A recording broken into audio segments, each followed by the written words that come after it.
In Houston, Texas, a city recently devastated by COVID-19, Dr. Joseph Varon, Chief Medical Officer of United Memorial Medical Center, says it's like he's fighting a war on two fronts. A war against COVID and a war against stupidity. And the problem is that the first one, I have some hope about winning, but the second one is becoming more and more difficult to treat. And why do I say that? Because people are not listening. Whether it's, we're backed up by science or just plain old common sense, people are not listening throughout the country. New coronavirus cases have soared in southern states like Texas. So far in July, the state has more than doubled its cases to over 400,000. Deaths surged by 32% in the last week alone. Dr. Varon, who specializes in lung and critical care, just doesn't understand why he's seeing so many people walk around without a face covering.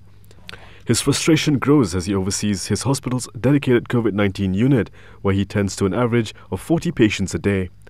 And the last week he signed more death certificates than any other point in his career.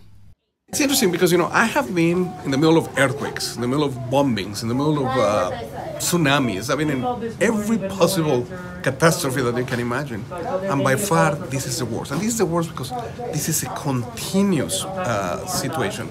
The other ones, something bad happens and then you run, you take care of things, and that's it. Here, continues to occur.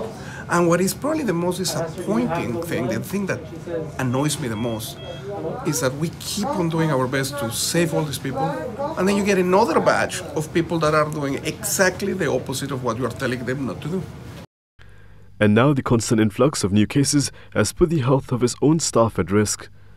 Christina Mathers, a nurse on Varon's team, is now suddenly a patient.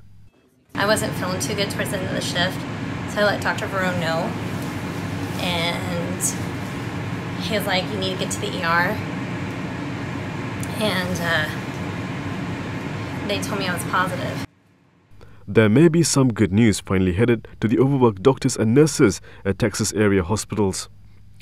The virus appears to be easing in the South. White House Coronavirus Task Force Coordinator Deborah Birx told Fox News on Thursday. But now it is shifting upwards towards the Midwest. The reason, according to Dr. Birx, because of vacations and other reasons of travel. To those living where the virus is heading and where there may still be debates on whether to mask up or not, Nurse Mathers has this plea from a hospital bed. Myself as a medical person, people just need to stop and listen to us. We're not going to lie. Why would we lie?